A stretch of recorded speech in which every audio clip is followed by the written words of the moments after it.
représenter graphiquement une fonction polynomiale de degré 2, il faut idéalement faire une table de valeurs au préalable. Par exemple, représentons f de x égale 3x carré.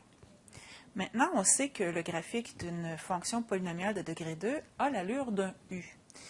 Il y a aussi des valeurs du côté négatif de l'axe des x.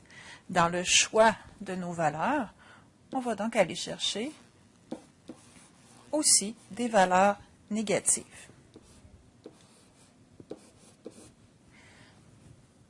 On va commencer par compter à 0. Et il faut se méfier, dans le 3x carré, c'est 3, on met notre valeur au carré.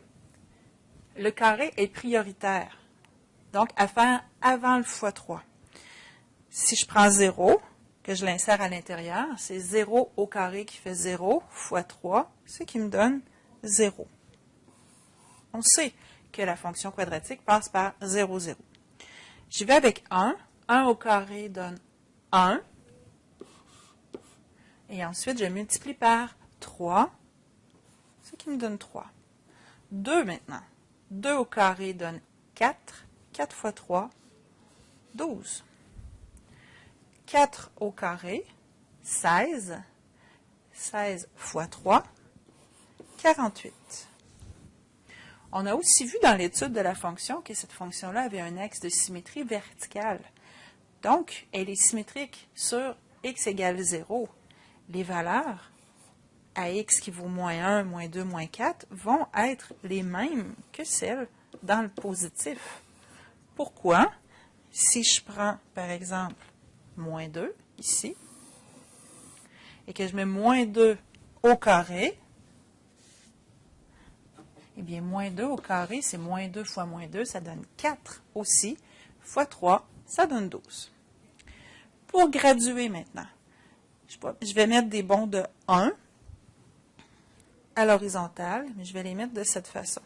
1, 2, 3, 4, 5. Même chose de l'autre côté. Il faut que je me rende à 48 à la verticale. Alors, j'ai 2, 4, 6, 8, 10. Alors, je peux séparer ici par bond de quoi pour que ce soit intéressant. Il faut vraiment que je fasse des graduations plus grosses. C'est comme s'il fallait que je me rende jusqu'à 50.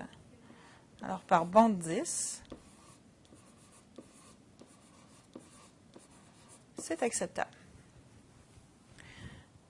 On place les points. On a 0, 0. On a 1, 3, qui n'est pas évident à les mettre, quelque part là. On a 2, 12. On a 4, 48. Là, il est clair qu'on fait le dessin à main levée. Ça ne donnera pas un beau dessin parfait. Moins 2.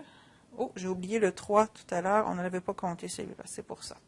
Alors, moins 1, moins 2, moins 3, moins 4, de l'autre côté. 4. Et le dessin, vous le faites à main levée.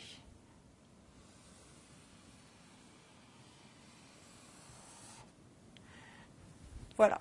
C'est sûr qu'on a envie de voir un V, là. Dans le fond, c'est supposé être un U, mais si vous avez à faire le graphique à main levée, ça peut avoir cette allure. Alors, graduez bien votre graphique, faites votre table de valeurs, et même, étant donné qu'on sait qu'on va être tourné vers le haut, ici, étant donné que le A valait 3, on aurait pu simplement utiliser les cadrans 1 et 2, alors celui-ci et celui-ci pour dessiner.